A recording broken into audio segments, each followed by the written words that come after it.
আসসালামু আলাইকুম all friends, আজকে আমি দেখাবো ভাত দিয়ে আর আলু দিয়ে কিভাবে পকোড়া বানাতে হয়। চলো আমরা স্টার্ট করে নেই। প্রথমে আমরা কতগুলো রাতের ভাত আমরা নিয়ে নেব।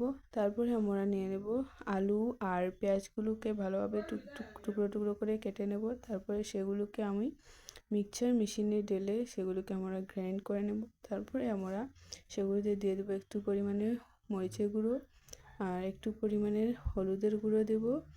তারপরে দেব একটু পরিমাণের জিরের গুঁড়ো দিয়ে দেব। আর তারপরে দিয়ে দেব আমরা একটু পরিমাণের বারো বাখরের গুঁড়ো দেব।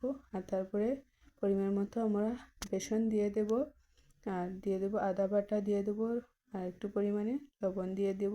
আর দিয়ে আমরা সেগুলোকে ভালোভাবে মেখে নেব। আর এখন আমরা সেগুলোকে বেছে নেব।